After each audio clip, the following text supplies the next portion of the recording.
Well, thank you very much, Larry. It's great to be back in beautiful Davos, Switzerland, and to address so many respected business leaders, so many friends, few enemies, and all of the distinguished guests. It's a who's who, I will say that. I've come to this year's World Economic Forum with truly phenomenal news from America. Yesterday marked the one-year anniversary of my inauguration, and today, after 12 months back in the White House, our economy is booming, growth is exploding, productivity is surging, investment is soaring, incomes are rising, inflation has been defeated, our previously open and dangerous border is closed and virtually impenetrable. And the United States is in the midst of the fastest and most dramatic economic turnaround in our country's history. Under the Biden administration, America was plagued by the nightmare of stagflation, meaning low growth and high inflation, a recipe for misery, failure, and decline. But now, after just 1 year of my policies, we are witnessing the exact opposite: virtually no inflation and extraordinarily high economic growth. Growth like I believe you'll see very shortly our country has never seen before, perhaps no country has ever seen before. Over the past 3 months, core inflation has been just 1.6%. Meanwhile, fourth quarter growth is projected to be 5.4%, far greater than anybody other than myself and a few others had predicted. Since the election, the stock market has set 52 all-time high records. So that's in 1 year, 52 records, adding $9 trillion in value to retirement accounts, 401ks, and people's savings. People are doing very well. They're very happy with me. Since my inauguration, we've lifted more than 1.2 million people off of food stamps, and after 4 years, in which Biden secured less than $1 trillion of new investment in our country. Think of that, $1 trillion, substantially less than that. In 4 years, we've secured commitments for a record-breaking $18 trillion, and we think when the final numbers come out, they'll be closer to $20 trillion of investment. That's never been done by any country at any time, not even close. Just over 1 year ago, under the radical left Democrats, we were a dead country. Now we are the hottest country anywhere in the world. In fact, the United States economy is on pace to grow at double the rate that was projected by the IMF just last April. And with my growth and tariff policies, it should be much higher. I really believe we can be much higher than that. And this is all great news, and it's great for all nations. The USA is the economic engine on the planet, and when America booms, the entire world booms. It's been the history. When it goes bad, it goes bad. You all follow us down, and you follow us up, and we're at a point that I don't believe we've ever been. I never thought we could do it this quickly. My biggest surprise is I thought it would take more than a year, maybe like a year and 1 month. It's happened very quickly. This afternoon, I want to discuss how we have achieved this economic miracle, how we intend to raise living standards for our citizens to levels never seen before, and perhaps how you too and the places where you come from can do much better by following what we're doing, because certain places in Europe are not even recognizable, frankly, anymore. They're not recognizable. And we can argue about it, but there's no argument. Friends come back from different places. I don't want to insult anybody and say I don't recognize it. And that's not in a positive way. That's in a very negative way. And I love Europe, and I want to see Europe go good, but it's not heading in the right direction. In recent decades, it became conventional wisdom in Washington and European capitals that the only way to grow a modern Western economy was through ever-increasing government spending, unchecked mass migration, and endless foreign imports. The consensus was that so-called dirty jobs and heavy industry should be sent elsewhere, that affordable energy should be replaced by the Green New Scam, and that countries could be propped up by importing new and entirely different populations from faraway lands. This was the path that sleepy Joe Biden administration and many other Western governments very foolishly followed, turning their backs on everything that makes nations rich and powerful and strong. And there's so much potential in so many nations. The result was record budget and trade deficits and a growing sovereign deficit driven by the largest wave of mass migration in human history. We've never seen anything like it. Quite frankly, many parts of our world are being destroyed before our very eyes, and the leaders don't even understand what's happening. And the ones that do understand aren't doing anything about it. Virtually all of the so-called experts predicted my plans to end this failed model would trigger a global recession and runaway inflation. But we have proven them wrong. It's actually just the opposite. In 1 year, our agenda has produced a transformation like America has not seen in over 100 years. Instead of closing down energy plants, we're opening them up. Instead of building ineffective, money-losing windmills, we're taking them down and not approving any. Instead of empowering bureaucrats, we're firing them, and they're going out and getting jobs in the private sector for 2 and 3 times what they were making in government. So they started off hating me when we fired them, and now they love me. Instead of raising taxes on domestic producers, we're lowering them and raising tariffs on foreign nations to pay for the damage that they've caused. In 12 months, we have removed over 270,000 bureaucrats from the federal payrolls, the largest single-year reduction in government employment since the end of World War II. Nobody thought that was coming, but we had no choice. To make a country great, you can't have all federal jobs.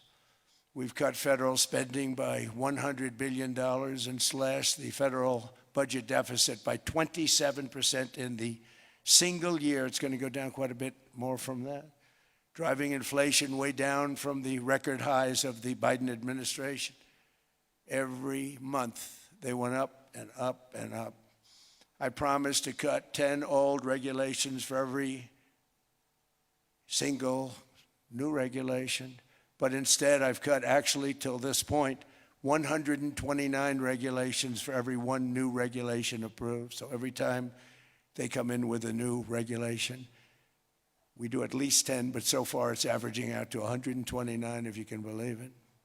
In July, we passed the largest tax cuts in American history, including no tax on tips, no tax on overtime, no tax on Social Security for our great seniors. We also provided 100% expensing, that's the one they like, and bonus depreciation for all new equipment and capital investments to help companies expand and shift production to America. They are so in love with that. They build a plant, they're able to deduct it immediately, the whole thing, rather than waiting 38 to 41 years in the old days. This is a miracle taking place. Nobody thought it would ever be done by any country, but it's done by us. It was what made my first term the most successful 4-year term that we've ever had from a financial standpoint. And now we've upped it. This is a 10-year program, not a 1-year program. But you're allowed to deduct everything in 1 year. It used to be 38 to 41 years. With tariffs, we've radically reduced our ballooning trade deficit, which was the largest in world history. We were losing more than $1 trillion every single year, and it was just wasted. It was going to waste. But in 1 year, I slashed our monthly trade deficit by a staggering 77%, and all of this with no inflation, something everyone said could not be done. There were a couple of brilliant people that actually thought I was doing the right thing. I thought I was doing the right thing. Now they all think I'm doing the right thing because they can't believe the numbers. American exports are now up by more than $150 billion. Domestic steel production is up by 300,000 tons a month, and it's doubling over the next 4 months. It's doubling and tripling, and we have steel plants being built all over the country. Nobody thought they'd see that. Factory construction is up by 41%, and that number is really going to skyrocket right now because that's during a process that they're putting in to get their approvals, and we've given very, very quick, fast approvals. In the process, we've made historic trade deals with partners covering 40% of all U.S. trade. Some of the greatest companies and countries in the world. We have countries as our partner, too. The European nations, Japan, South Korea. They're our partners. They've gone into massive deals with us, especially on oil and gas. And these agreements raise growth and cause stock markets to boom, not only in the U.S., but virtually every country that came to make a deal, because, as you've learned, when the United States goes up, you follow. It's really become a staple. In America, I've stopped the nation-wrecking energy policies that drive up prices while sending jobs and factories to the world's worst polluters. They are indeed polluters. Under Sleepy Joe Biden, new domestic oil and gas leases fell by 95%. Think of that. And they wonder, why was gasoline going up so fast? The gasoline actually topped $5 a gallon, and some places $7 a gallon, and more than 100 major power plants were violently shut down by incompetent people that had no idea what the hell they were doing. Under my leadership, U.S. natural gas production is at an all-time high, by far. U.S. oil production is up by 730,000 barrels a day, and last week we picked up 50 million barrels from Venezuela alone. Venezuela has been an amazing place for so many years, but then they went bad with their policies. 20 years ago, it was a great country, and now it's got problems, but we're helping them. And those 50 million barrels, we're going to be splitting up with them, and they'll be making more money than they've made in a long time. Venezuela is going to do fantastically well. We appreciate all of the cooperation we've been giving. We've been given great cooperation. Once the attack ended, and they said, let's make a deal. More people should do that. But Venezuela is going to make more money in the next 6 months than they've made in the last 20 years. Every major oil company is coming in with us. It's amazing. It's a beautiful thing to see. The leadership of the country has been very good. They've been very, very smart. The price of gasoline is now below $2.50 a gallon in many states, $2.30 a gallon in most states. Then we'll soon be averaging less than $2 a gallon. In many places, it's already down even lower, $1.95 a gallon. Numerous states are at $1.99, numbers that nobody has heard for years. Actually, since my last administration, we got it down to around those numbers. I've signed an order directing and approval of many new nuclear reactors. We're going heavy into nuclear. I was not a big fan because I didn't like the risk, the danger, but they have the progress they've made with nuclear is unbelievable, and the safety progress they've made is incredible. We're very much into the world of nuclear energy, and we can have it now at good prices and very, very safe. And we're leading the world in AI by a lot. We're leading China by a lot. I think President Xi respects what we've done, in part because I've allowed these big companies building these massive buildings to build their own electric capacity. They're building their own power plants, which when added up is more than any country anywhere in the world is doing. I read recently an article in the Wall Street Journal that China's creating so much energy, and they are. You got to hand it to them.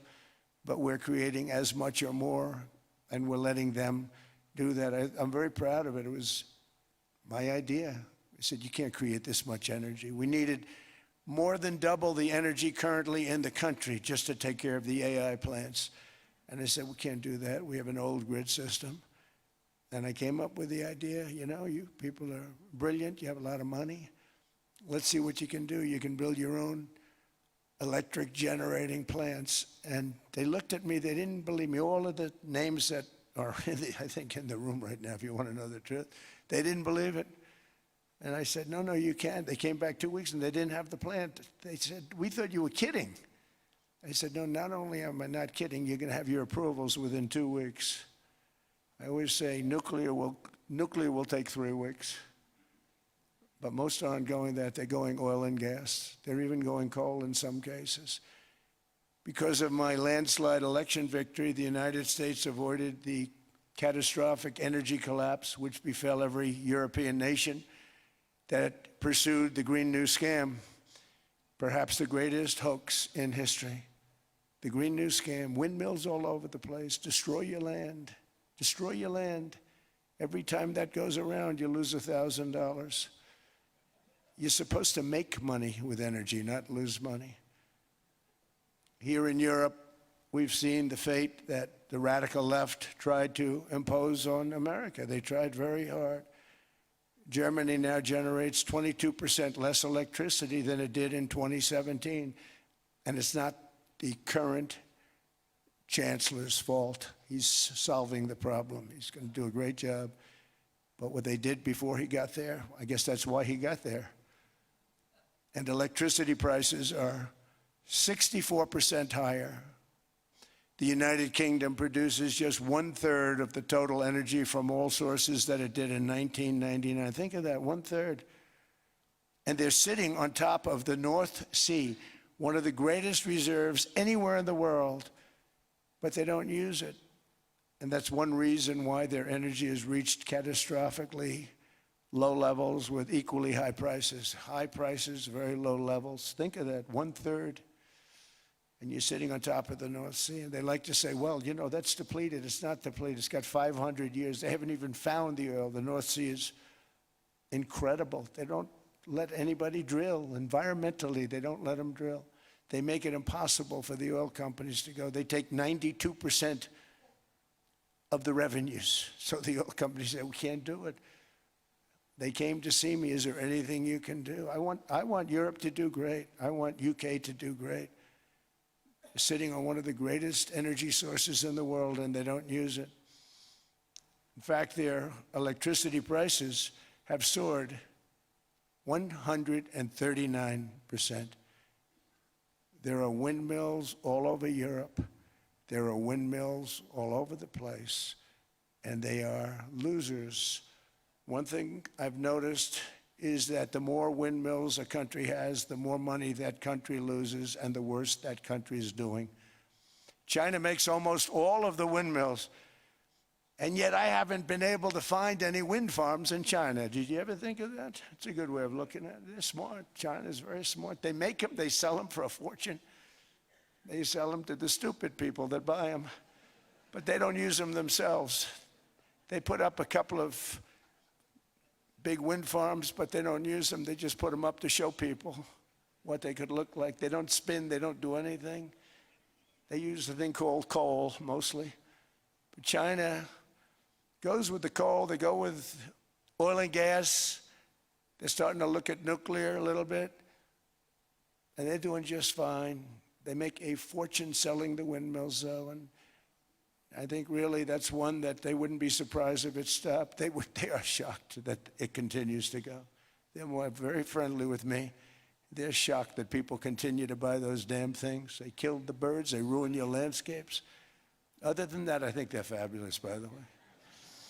Stupid people buy them. The consequences of such destructive policies have been stark, including lower economic growth, lower standards of living, lower birth rates, more socially disruptive migration, more vulnerability to hostile foreign adversaries, and much, much smaller militaries. The United States cares greatly about the people of Europe. We really do. I mean, look, I am derived from Europe. Scotland and Germany, 100% Scotland, my mother, 100% German, my father. And we believe deeply in the bonds we share with Europe. as a civilization. I want to see it do great. That's why issues like energy, trade, immigration, and economic growth must be central concerns to anyone who wants to see a strong and united West, because Europe and those countries have to do their thing. They have to get out of the culture that they've created over the last 10 years. It's horrible what they're doing to themselves. They're destroying themselves. These beautiful, beautiful places. We want strong allies, not seriously weakened ones. We want Europe to be strong.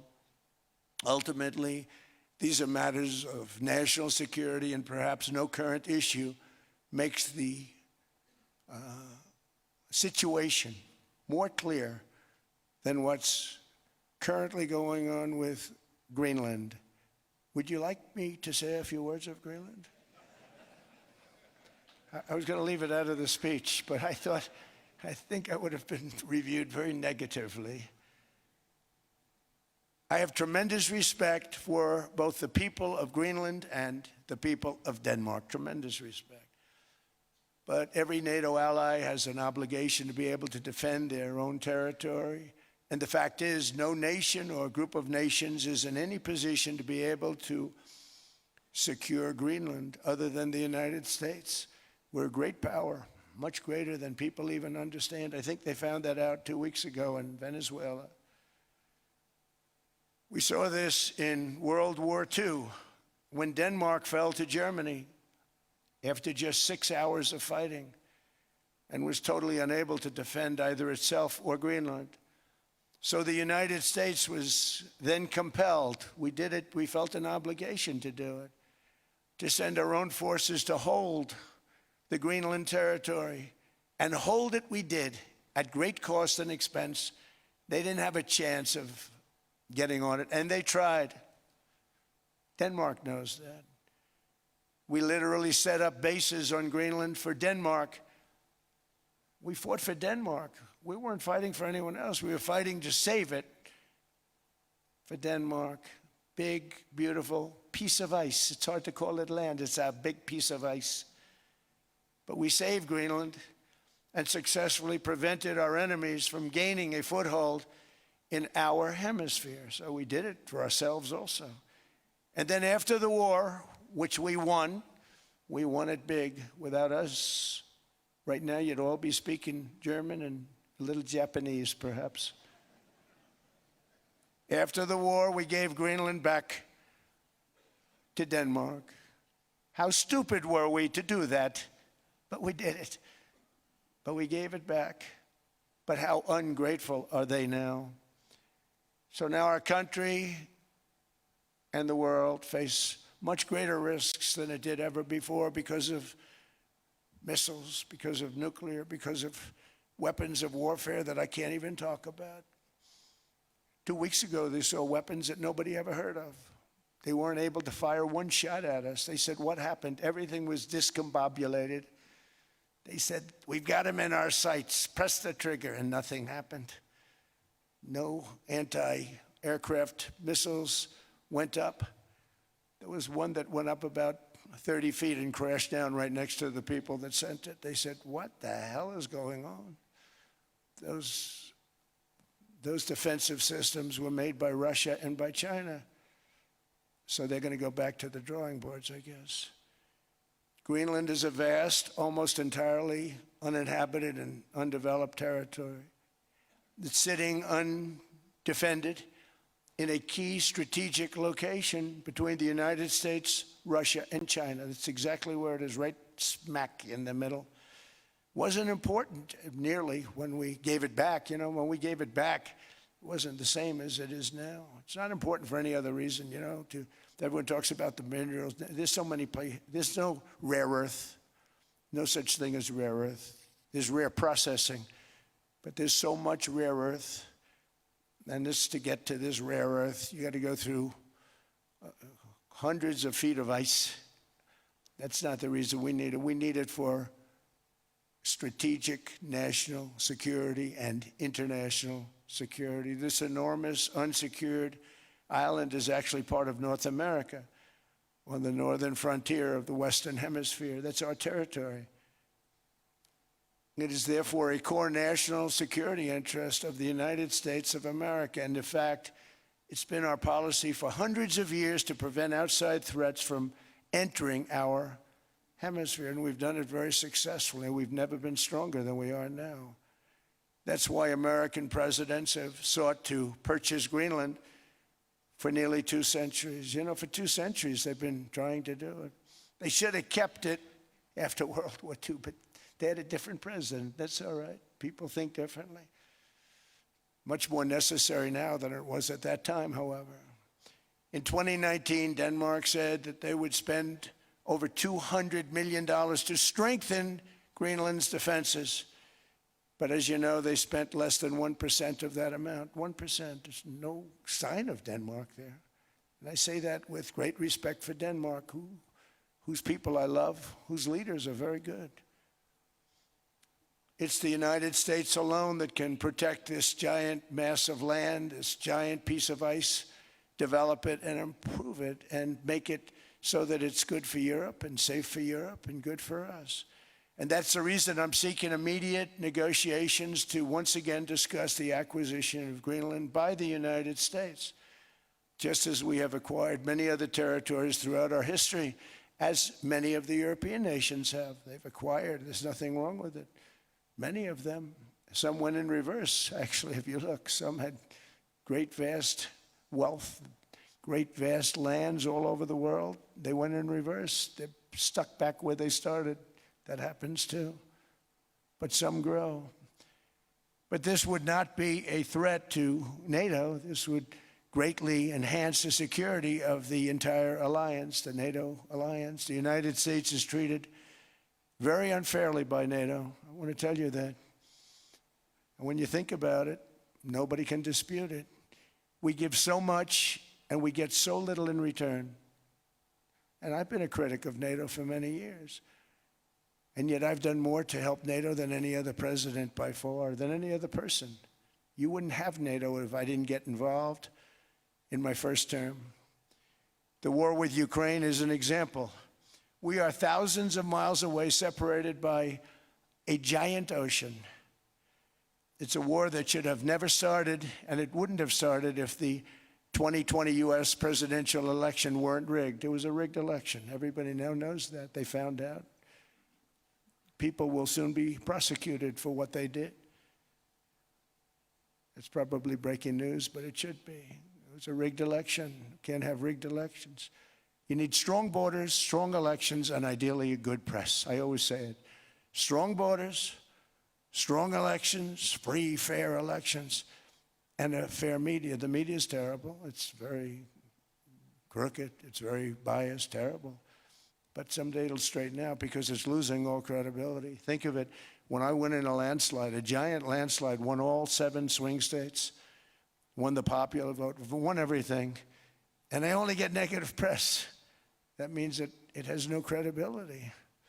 And if they're going to get credibility, they're going to have to be fair. So you need a fair press. But you also need those other elements. And I inherited a terrible, terrible situation. If you look, the border was open. The inflation was raging. Everything was bad with the United States when I came into office. But I also inherited a mess with Ukraine and Russia, something that would have never happened. And I know Putin very well. He and I would discuss Ukraine. It was the apple of his eye, but he wasn't going to do anything. I said, Vladimir, you're not doing it. He would never have done it. It was terrible what happened. I could see it happening, too. After I left, I could see it happening. Biden had given Ukraine and NATO $350 billion, a staggering sum, $350 billion. I came in, and just like the southern border, just like inflation, just like our economy, I said, wow, this place is in trouble, meaning our country. All of these things were out of control. But the border was out of control. We fixed it with the strongest border anywhere in the world. And I've now been working on this war for 1 year, during which time I settled 8 other wars. India, Pakistan, I settled other wars that were Vladimir Putin called me, Armenia, Azerbaijan, He said, I can't believe you settled that one. They were going on for 35 years. I settled it in one day. And President Putin called me. He said, you know, I can't believe I've worked on that war for 10 years trying to settle it. I couldn't do it. I said, do me a favor, focus on settling your war. Don't worry about that one. What does the United States get out of all of this work, all of this money, other than death, destruction, and massive amounts of cash going to people who don't appreciate what we do? They don't appreciate what we do. I'm talking about NATO, I'm talking about Europe. They have to work on Ukraine. We don't. The United States is very far away. We have a big, beautiful ocean separating us. We have nothing to do with it. Until I came along, NATO was only supposed to pay 2% of GDP. But they weren't paying, most of the countries weren't paying anything. The United States was paying for virtually 100% of NATO. And I got that stopped. I said, that's not fair. But then more importantly, I got NATO to pay 5%, and now they were paying, and now they are paying. So something nobody said was possible. They said, we will never go up higher than 2%. But they went to 5%, and now they're paying the 5. They didn't pay the 2, and now they're paying the 5. And they're stronger for it, and they have an excellent, by the way, Secretary General, who's possibly in the room. Mark, are you here? Yes, he's here. Hello, Mark. We never asked for anything, and we never got anything. We probably won't get anything unless I decide to use excessive strength and force where we would be, frankly, unstoppable. But I won't do that. Okay? Now everyone's saying, oh, good. That's probably the biggest statement I made, because people thought I would use force. I don't have to use force. I don't want to use force. I won't use force. All the United States is asking for is a place called Greenland, where we already had it as a trustee, but respectfully returned it back to Denmark not long ago after we defeated the Germans, the Japanese, the Italians, and others in World War II. We gave it back to them. We were a powerful force then, but we are a much more powerful force now, after I rebuilt the military in my first term and continue to do so today. We have a budget of $1.5 trillion. We're bringing back battleships. The battleship is 100 times more powerful than the great battleships you saw in World War II, those great, big, gorgeous ships, the Missouri, the Iowa, the Alabama. Because I thought maybe we could take them out of mothballs. They said, no, sir, these ships are 100, think of that, 100 times more powerful than those big, magnificent pieces of art that you saw so many times ago, that you still see on television. You say, wow, what a force. 100 times, each ship 100 times more powerful than the big battleships of the past. So that was the end of the mothball story. So what we have gotten out of NATO is nothing except to protect Europe from the Soviet Union and now Russia. I mean, we've helped them for so many years. We've never gotten anything, except we pay for NATO. And we paid for many years until I came along. We paid for, in my opinion, 100% of NATO because they weren't paying their bills. And all we're asking for is to get Greenland, including right title and ownership, because you need the ownership to defend it. You can't defend it on a lease. Number one, legally it's not defensible that way, totally. And number two, psychologically, who the hell wants to defend a license agreement or a lease, which is a large piece of ice in the middle of the ocean where if there is a war, much of the action will take place on that piece of ice. Think of it. Those missiles would be flying right over the center of that piece of ice. All we want from Denmark for national and international security and to keep our very energetic and dangerous potential enemies at bay is this land on which we're going to build the greatest golden dome ever built. We're building a golden dome that's going to, just by its very nature, going to be defending Canada. Canada gets a lot of freebies from us, by the way. They should be grateful also, but they're not. I watched your Prime Minister yesterday. He wasn't so grateful. But they should be grateful to us. Canada lives because of the United States. Remember that, Mark, the next time you make your statements. What we did for Israel was amazing, but that's nothing compared to what we have planned for the United States, Canada, and the rest of the world. We are going to build a dome like no other. We did it for Israel. And by the way, I told Bibi, stop taking credit for the dome. That's our technology. That's our stuff. But they had a lot of courage, and they were good fighters, and they did a good job, and we wiped out the Iran nuclear threat like nobody can believe. Nobody's ever seen anything like it. That, Venezuela, taking down Soleimani, wiping out al-Baghdadi when he tried to reinstitute ISIS. We did a lot. I did a lot of big things, all perfectly executed. Everyone was perfectly executed. Somebody told me that, a military expert told me, "Sir, everything you've done has been perfectly executed." I said, "I know." So other presidents have spent, whether foolishly or not, trillions and trillions of dollars on NATO and gotten absolutely nothing in return. We've never asked for anything. It's always a one-way street. Now they want us to help them with Ukraine. And we say, we're going to. I'm really helping, not even them. I want to see, last week, if you saw, it was 10,000 soldiers, but last month it was 31,000 soldiers died.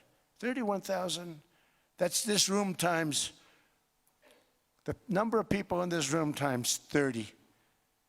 Think of it. 30,000 soldiers died in 1 month. The month before it was 27,000. The month before that it was 28,000. The month before that it was 25,000. It's a bloodbath over there. And that's what I want to stop. It doesn't help the United States, but these are souls. These are young people. Look like you, look like some of you right in the front row. They go to war. Their parents are so proud. Oh, there he goes, comes back. 2 weeks later, they get a call, your son's head's been blown off. I want to stop it. It's a horrible war. It's the worst since World War II. They keep going, they'll exceed World War II. The numbers are staggering, how many people they've lost. They don't want to talk about it. Ukraine and Russia lost just tremendous amounts. And I'm dealing with President Putin, and he wants to make a deal, I believe. I'm dealing with President Zelensky, and I think he wants to make a deal. I'm meeting him today. He might be in the audience right now. But they got to get that war stopped because too many people are dying, needlessly dying. Too many souls are being lost. It's the only reason I'm interested in doing it. But in doing it, I'm helping Europe, I'm helping NATO, and I've until the last few days when I told them about Iceland, they loved me. They called me daddy, right, last time. A very smart man said, he's our daddy. He's running it. I was like running it. I went from running it to being a terrible human being. But now what I'm asking for is a piece of ice, cold and poorly located, that can play a vital role in world peace and world protection. It's a very small ask compared to what we have given them for many, many decades. But the problem with NATO is that we'll be there for them 100%.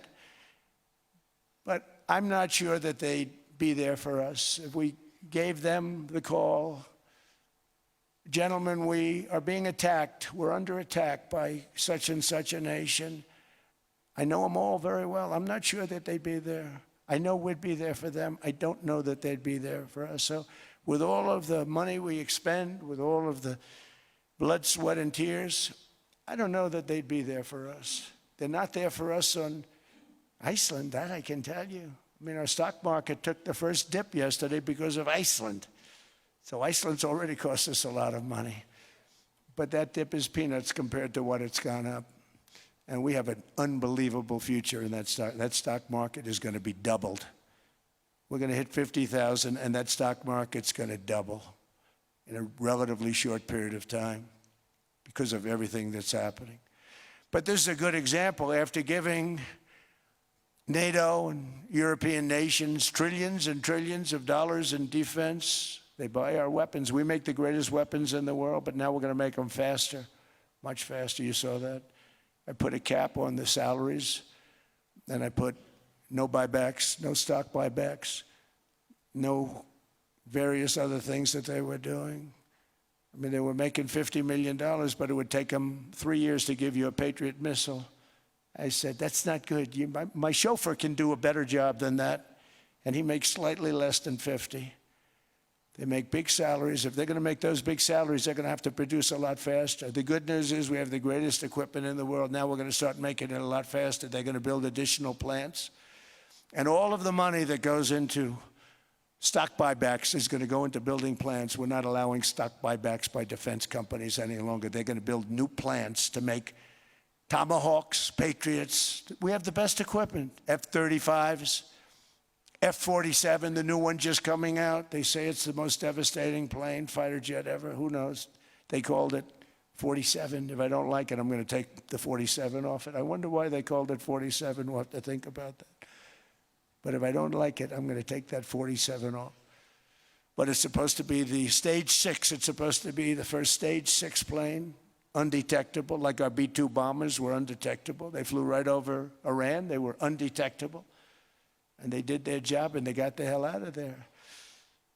So we want a piece of ice for world protection, and they won't give it. We've never asked for anything else, and we could have kept that piece of land, and we didn't. So they have a choice. You can say yes, and we will be very appreciative, or you can say no, and we will remember.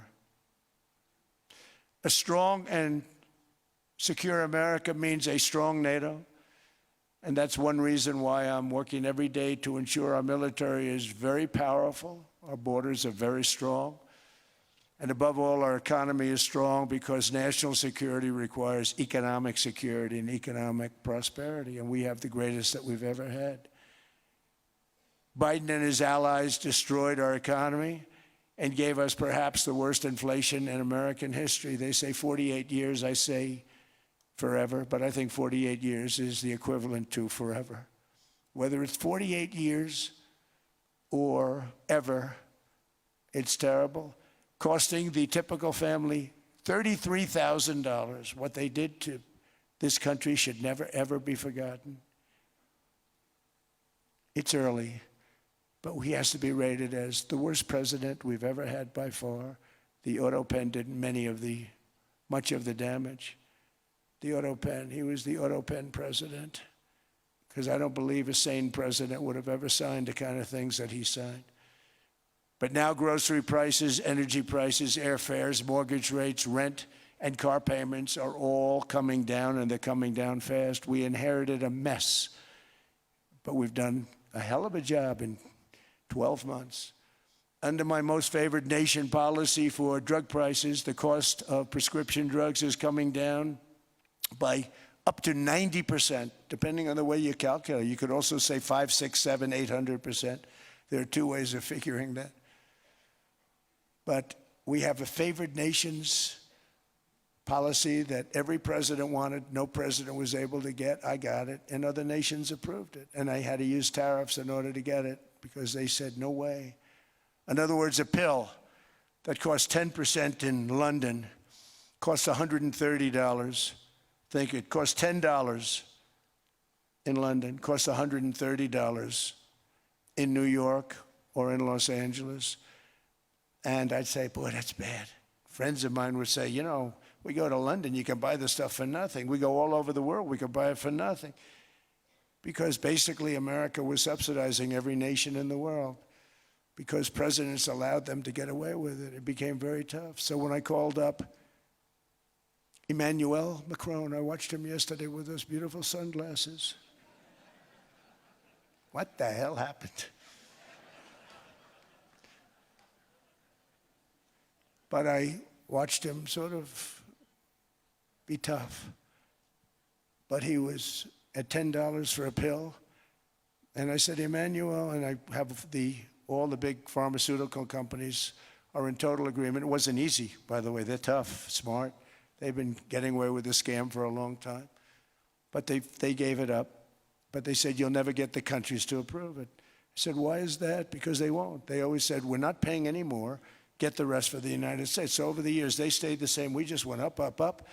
And I mean, we would pay 13, 14, 15 times more than certain countries would. So I said, no, they'll approve it 100%. Sir, you'll never get them to approve it. I said, I guarantee you. But I actually started with Emmanuel, who probably is in the room too. And I like him. I actually like him. Hard to believe, isn't it? And I said, Emmanuel, you're going to have to lift the price of that pill to $20, maybe $30. Think of that. That means it's a doubling of prescription drugs. Might be a tripling, might be a quadrupling. It's not easy. No, no, no, Donald, I will not do that. I said, yes, you will, 100%. He said, no, no, no. You're asking me to double. I said, Emmanuel, you've been taking advantage of the United States for 30 years with prescription drugs. You really should do it, and you will do it. I have no doubt. In fact, I am 100% sure you're going to. No, no, no, I will not do it. Because he has to, in all fairness to him, he has to double or triple. Because the world being a bigger place than the United States, it's not that you meet in the middle. You just have to go up some, and we come down a lot. They go up a little, we come down a lot. So we're at $130, they're at 10. So they may have to go to 20 or 30. No more than that. I said, Emmanuel, you're going to be doubling or tripling? No, no, no. I said, here's the story, Emmanuel. The answer is you're going to do it, you're going to do it fast. And if you don't, I'm putting a 25% tariff on everything that you sell into the United States and a 100% tariff on your wines and champagnes. And that's about 10 times more than what I'm requesting. And you're going to do it. I don't want to go public with it, but you may make me do that. No, no, Donald, I will do it. I will do it. It took me, on average, 3 minutes a country, saying the same thing. You will do it. They all said, no, no, no, I will not do it. You're asking me to double the cost of prescription. I said, that's right, because you've been screwing us for 30 years. And they said, we will not do it. I said, that's all right. On Monday morning, we're putting a 25, 30, 50. I gave different numbers for different countries. This is also national security we're talking about. Not fair. We're not going to subsidize the whole world. And every one of those countries have agreed to do it. So one of the biggest things that I've done is the fact that we have now most favored nation. We will pay whatever the lowest price is in the entire world.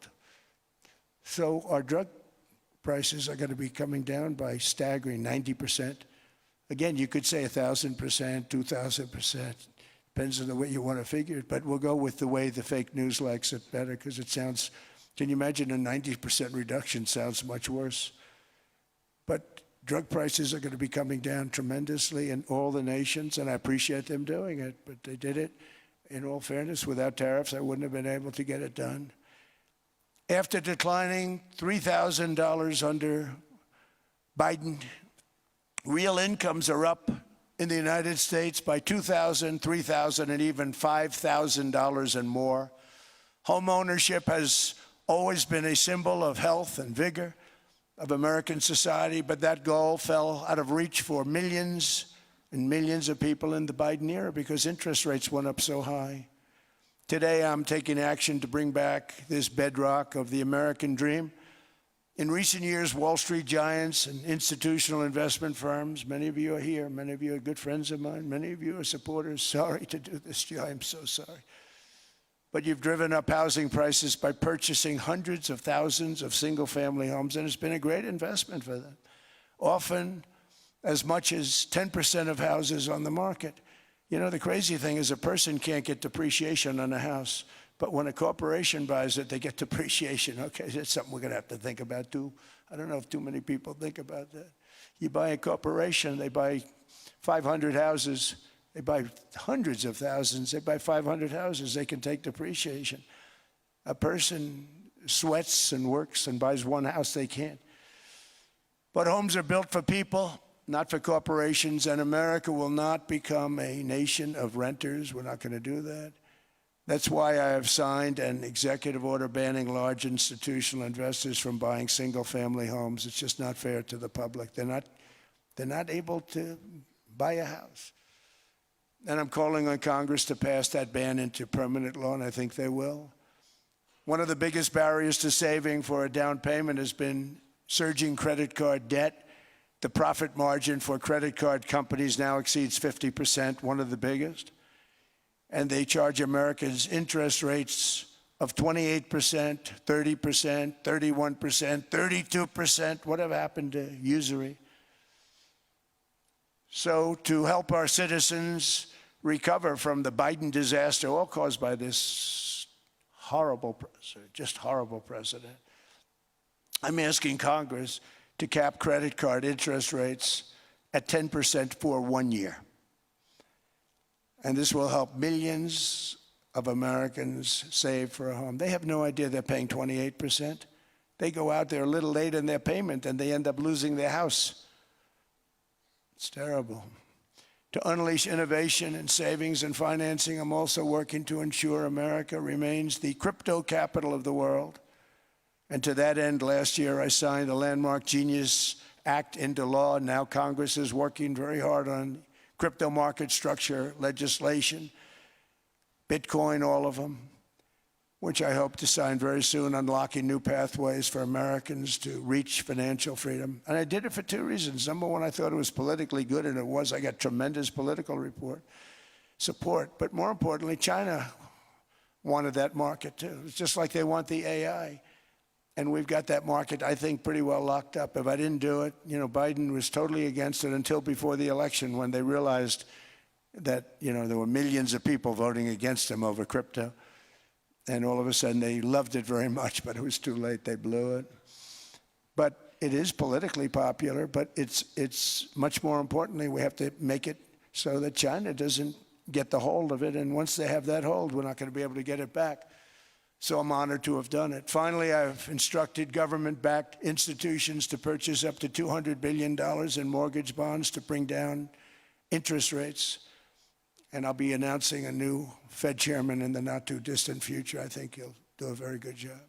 See, I gave away some of it. He did give that away. So we have something, got something, but somebody that's very respected. They're all respected. They're all great. Everyone that I interviewed is great. Everyone could do, I think, a fantastic job. Problem is they change once they get the job. They do. They're saying everything I want to hear, and then they get the job. They're locked in for 6 years. They get the job, and all of a sudden, let's raise rates a little bit. I call them, sir, we'd rather not talk about this. It's amazing how people change once they have the job, but it's too bad. Sort of disloyalty, but they got to do what they think is right. We have a terrible chairman right now. Jerome, too late Powell. He's always too late. And he's very late with interest rates, except before the election, he was just fine for the other side. So we're going to have somebody that's great, and we hope he does the right job. Last week, the average 30-year mortgage rate dropped below 6% for the first time in many years. Another major factor in driving up housing costs was the mass invasion of our borders. And I have to say one thing about housing, because nobody ever says this. I am very protective of people that already own a house, of which we have millions and millions and millions. And because we have had such a good run, the house values have gone up tremendously. And these people have become wealthy. They weren't wealthy. They become wealthy because of their house. And every time you make it more and more and more affordable for somebody to buy a house cheaply, you're actually hurting the value of those houses, obviously, because the one thing works in tandem with the other. And I don't want to do anything that's going to hurt the value of people that own a house, who for the first time in their lives are walking around the streets of whatever city they're in, very proud that their house is worth $500,000, $600,000, $700,000. Now, if I want to really crush the housing market, I could do that so fast and people could buy houses, but you would destroy a lot of people that already have houses. In some cases, they've mortgaged their house, and the mortgage would be very low, and all of a sudden the mortgage without any changes becomes very high, and they end up losing the house. I'm not going to hurt, and I speak with Scott, who's doing a fantastic job, and Howard, who's doing a fantastic job, and all of my people. And I always say, look, you know, I can crush the hell out of the market. We can drop interest rates to a level, and that's one thing we do want to do. That's natural. That's good for everybody. You know, the dropping of the interest rates, we should be paying a much lower interest rate than we are. We should be paying the lowest interest rate of any country in the world, because without the United States, you don't have a country. I mean, I had a case with Switzerland. We happened to be in Switzerland. Maybe I'll give you a quick story. But they were paying nothing. They make beautiful watches, great watches, Rolex, all of them. They were paying nothing to the United States when they sent their product in. And we had a $41 billion deficit. $41 billion with this beautiful place. Flew over it, isn't it nice? So I said, let's put a 30% tariff on them so that we get back some of it, not all of it at all. We'd still have a deficit, big deficit. We had 41 million. That's a big deficit. And I said, let's put a tariff on. Different tariffs, different places. You're all party to them.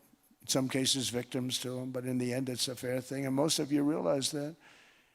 But we put a 30% tariff on Switzerland, and all hell broke loose.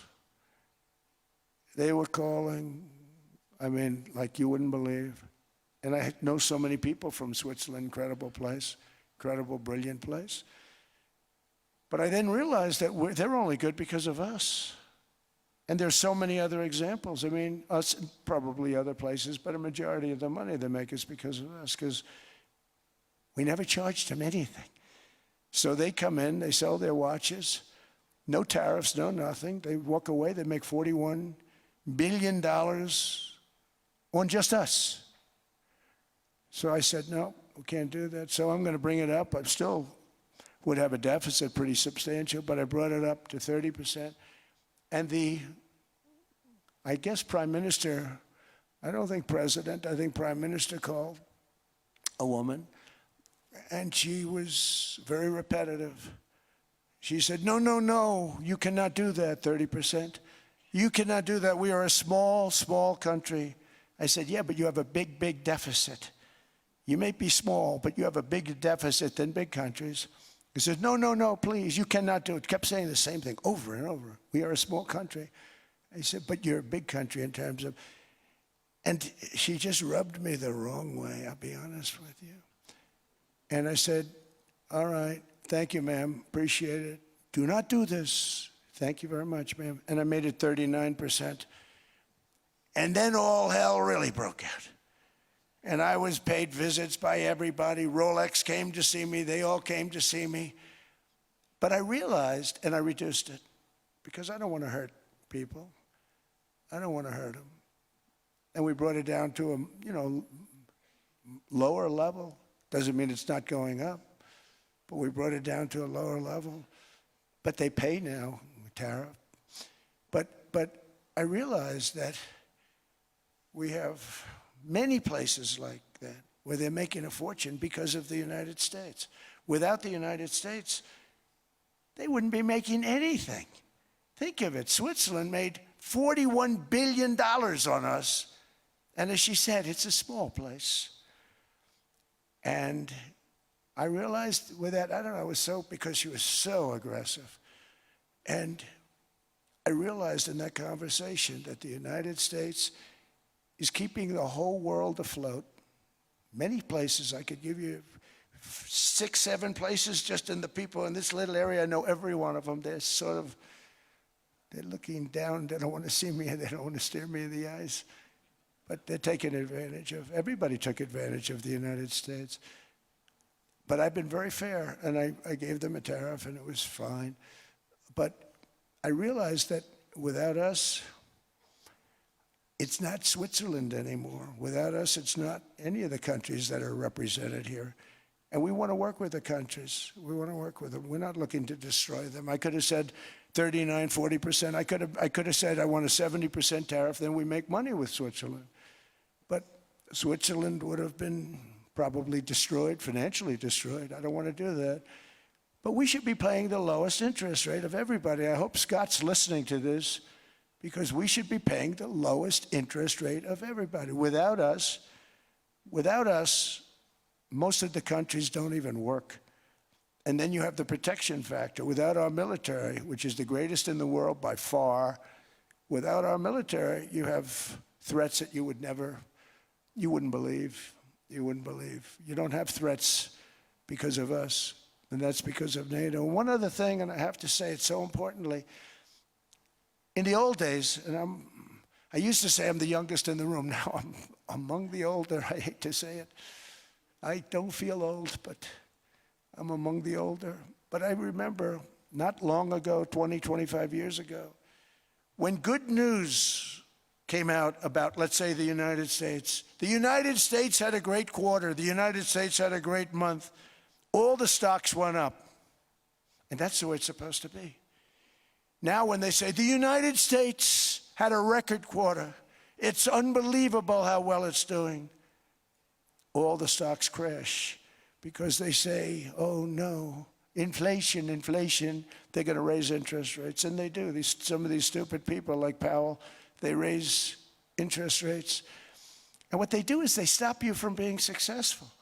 It used to be when we had a great quarter, a great month, great earnings, great anything, any good news, the stock market went up. That's the way it's going to be. We got to do that again because that's the way it should be. Now when we have a great month, they want to kill it.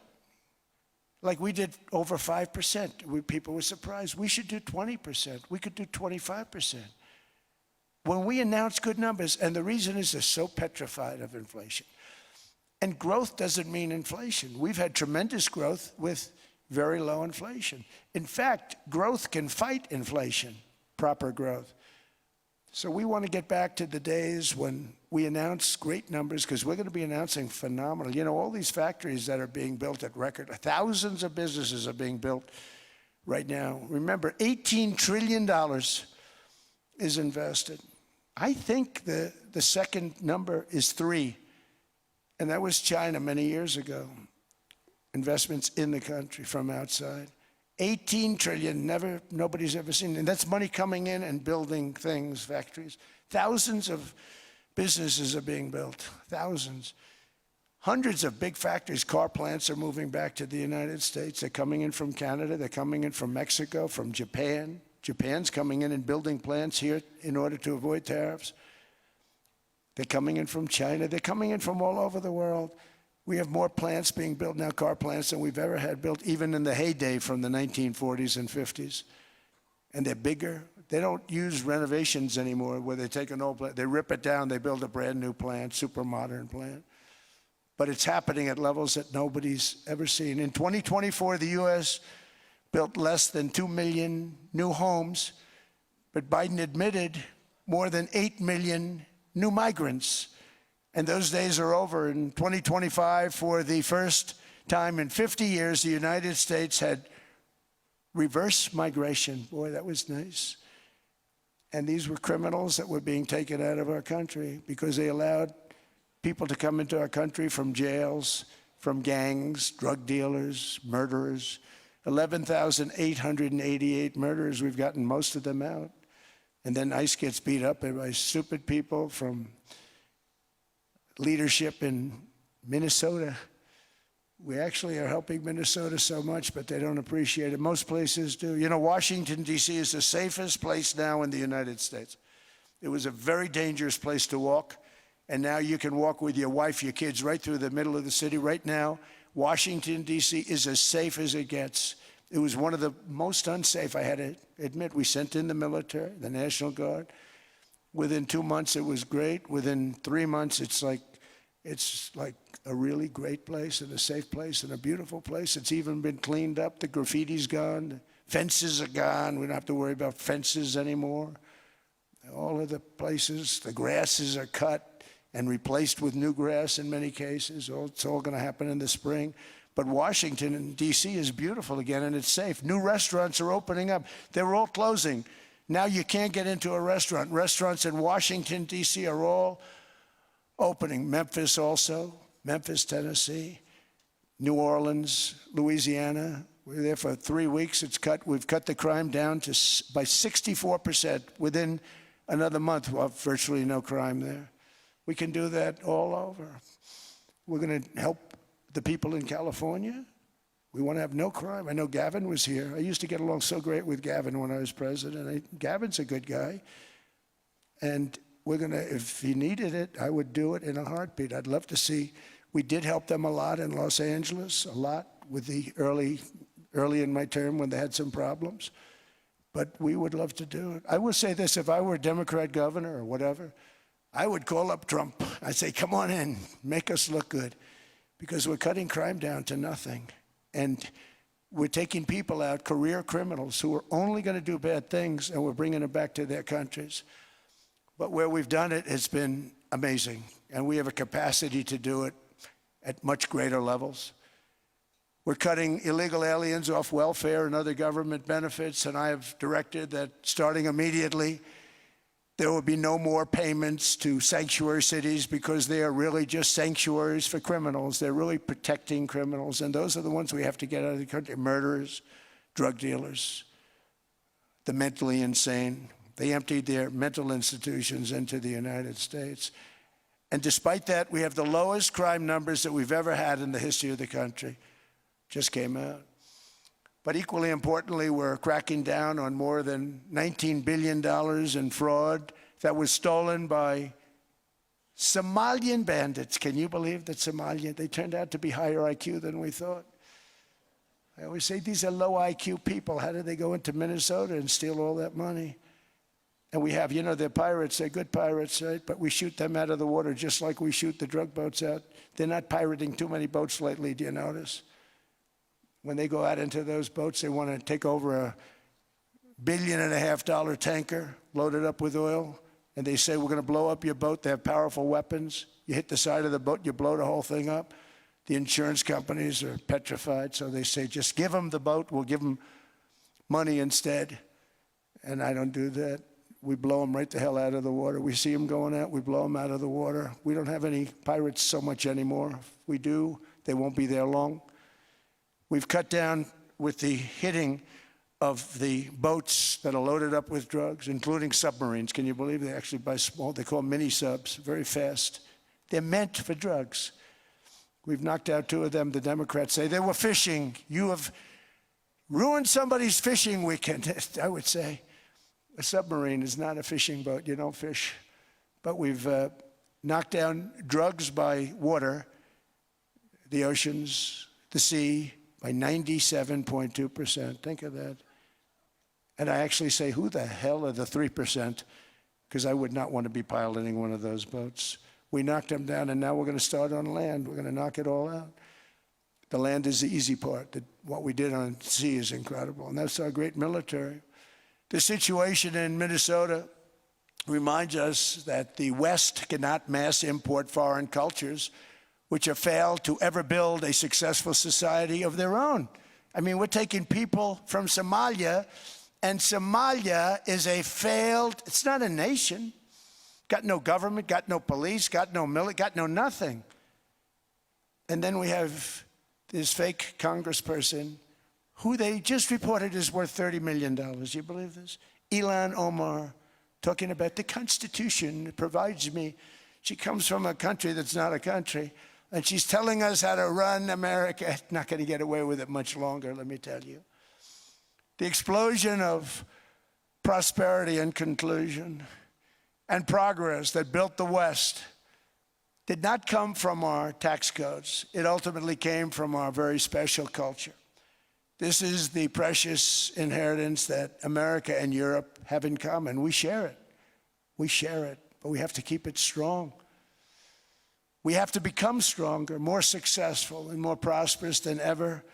We have to defend that culture and rediscover the spirit that lifted the West from the depths of the Dark Ages to the pinnacle of human achievement. We live in an incredible, changing period. It's an unbelievable time, but we have to take advantage of the time that we're in.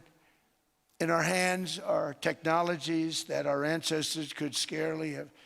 I mean, they couldn't have even dreamt some of the things that we see today. And so rapidly they're produced. I mean, AI, 2 years ago, nobody ever heard of the term, and now everybody's talking about it. And it can have some very good purpose. It could also have some dangerous purpose, and for that we have to watch out. But some tremendous things are happening because of it. And we're leading by so much. We're doing so well. But opportunities that are bigger and grander than ever before in human history are right before us. It is the pioneers in this room. Many of you in this room are true pioneers. You're truly brilliant people. Just your ability to get a ticket is brilliant because you have about 50 people for every seat. I don't know what, that's Larry. Everything Larry touches turns to gold. He made this very successful. But you're in this room, and some of you are the greatest leaders anywhere in the world. You're the greatest brains anywhere in the world. And the future is unlimited, and to a large part because of you, and we have to protect you, and we have to cherish you. I always say we have to cherish our brilliant people because there aren't many of them. So together with confidence, boldness, and persistence, let us lift up our people, grow our economies, defend our shared destiny, and build a future for our citizens that is more ambitious, more exciting, more inspiring, and greater than the world has ever seen. We're in a position to do things that nobody else has ever even thought of before. And many of the people in this room are the ones that are doing it, and I want to congratulate you, and I'm with you all the way. You can do things that nobody else can even think about. So I congratulate you on your tremendous success, and the United States is back, bigger, stronger, better than ever before, and I'll see you around. Thank you all very much. Thank you very much.